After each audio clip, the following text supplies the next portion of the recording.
Um, this begins from the last tape because I'm trying to keep it within the range of the time.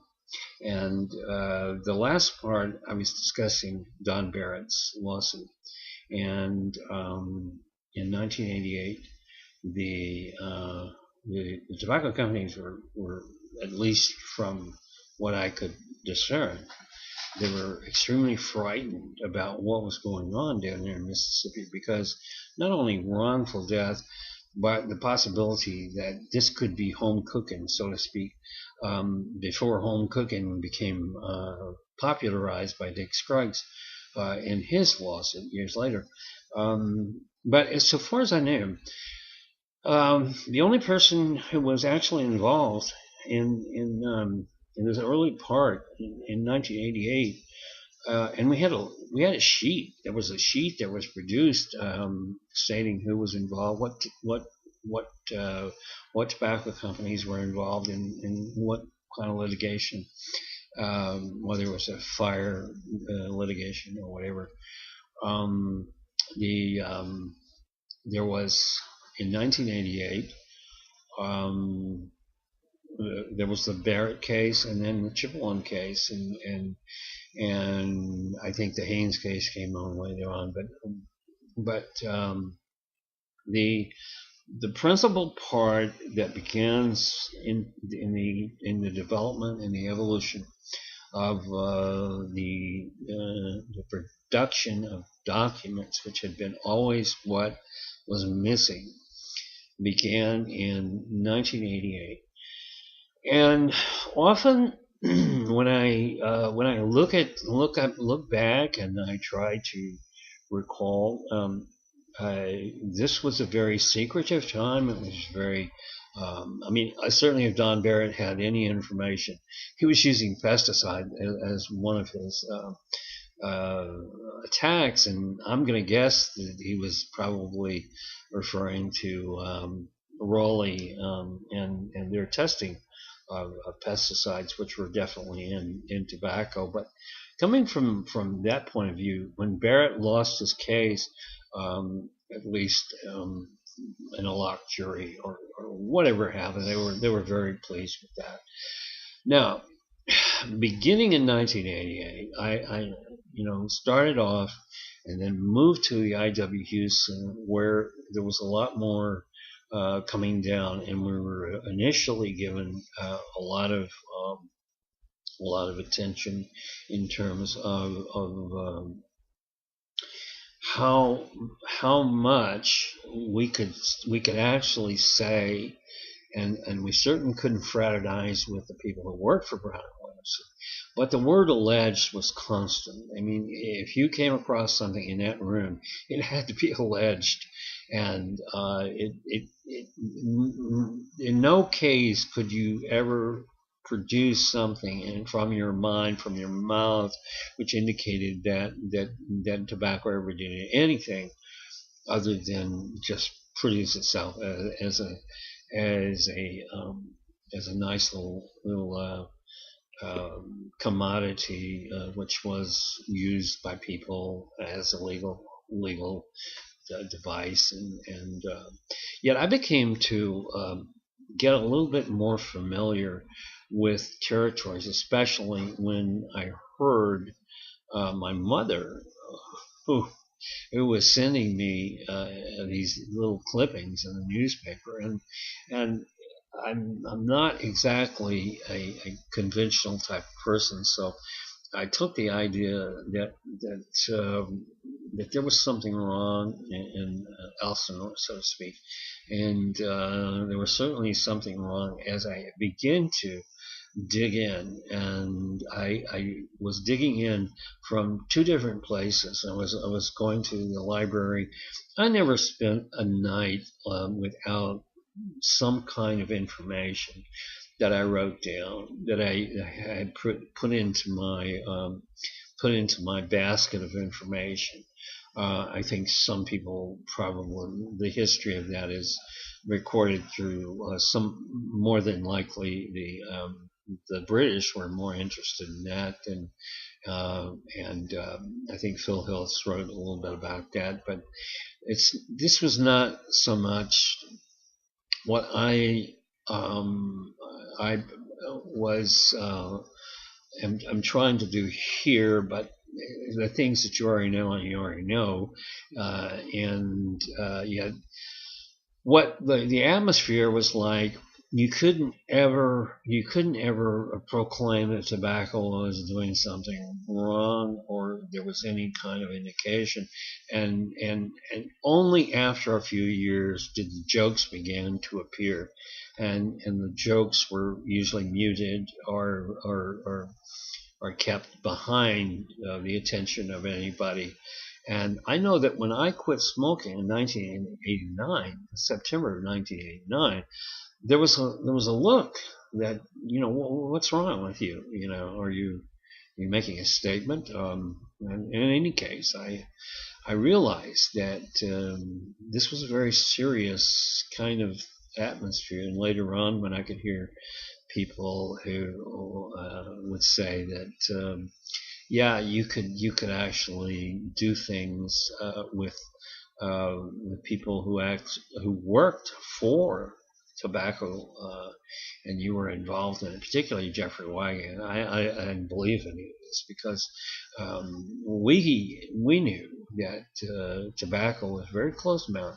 I remember one occasion, however, where there was an employee who actually spoke out when this fellow who had worked for the Tobacco Working Group, and he was a scientist, an Italian who was named Gio B. Gori, and he was fairly well known, probably a sellout more than anything else, associated with the Barclays controversy, associated with, yeah, you can smoke if you don't smoke so much, and the idea of smoking the Barclay cigarette with the little holes in it in the filter, and that became rather large. But he became to Brown and Williamson on a mission to speak with the employees. I don't remember exactly what year, but it was after a couple of years, and I remember some of the people who were more or less the leaders in that group wanted to hear him, and so I remember going down and being put in the same room with the employees, which was unusual because the employees in Brown and Williamson were not supposed to associate with us, nor were we allowed to associate with them. And it just became less important, but certainly with people who had a status, they weren't driving $100 Toyota, driving Mercedes and so forth. And it would be hard for me to imagine that they could actually say something against tobacco to try to get something in edgewise, so to speak, such as a safer cigarette. Let's work on a safer cigarette. No, that was impossible. There's no way in the world that could have happened. And I'm gonna have to tell you the truth. We had certain strictures, and our model was a mom's the word, or you can call it a ledge. And it didn't matter if it came from a document that was produced for an attorney or whatever. I remember this was ongoing fraud. I recognized it as for the little bit of law that I had, I could see, well into '88, I was recognizing this, and of course '88 was a big year because of the decision that there was at least some monetary benefit.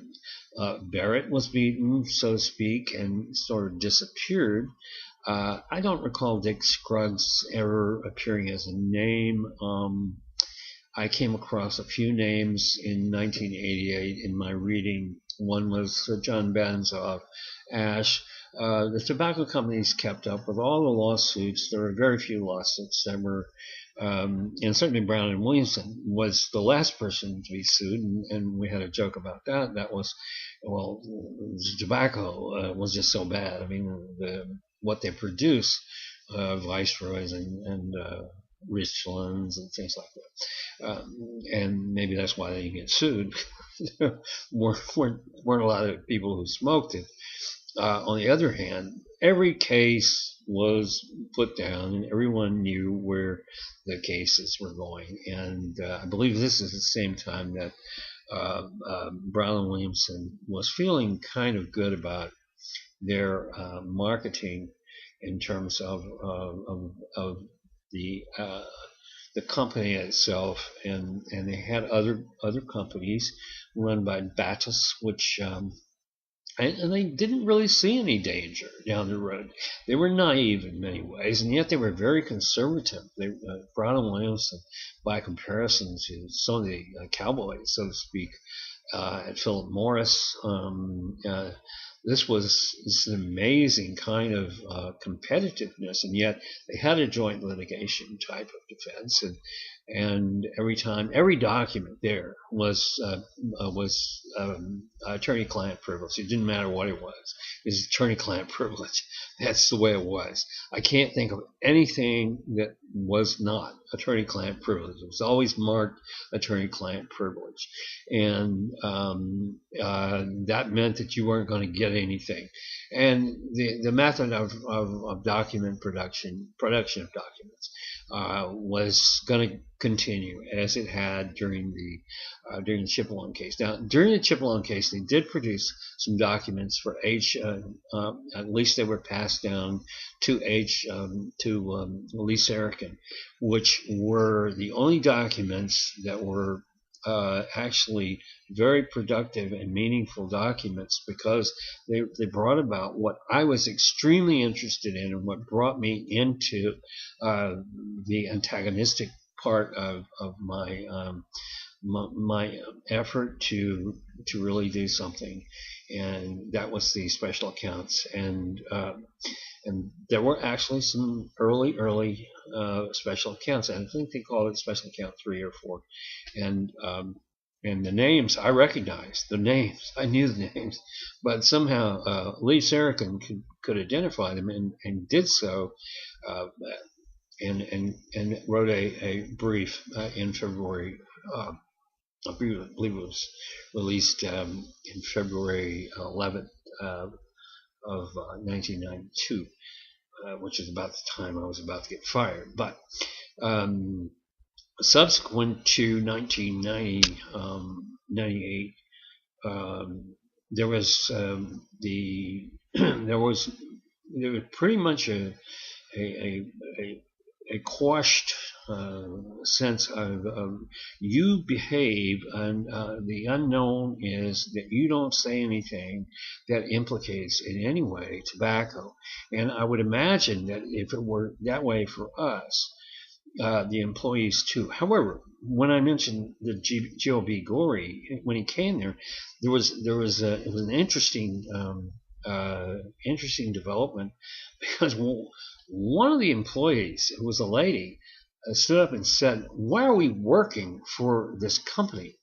And everybody's saying we're killing people, and the room was just in a hush, because I mean, for someone to actually say that, you knew that their job was going to be ending. You know they were going to go out, just like if it were.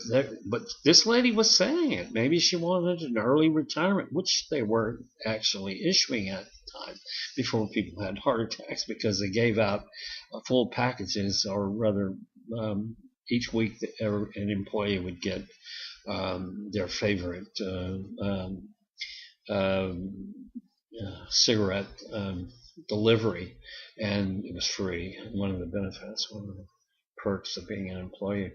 But I know for sure the issue of someone taking something out, someone getting something out, even in your mind, in your brain, was not something that could ever happen, and didn't, apparently, not until I came. And I came in 1988, and a year later, Jeffrey Wygant came, and everything I've read and seen comes down to an issue about what happened with him and with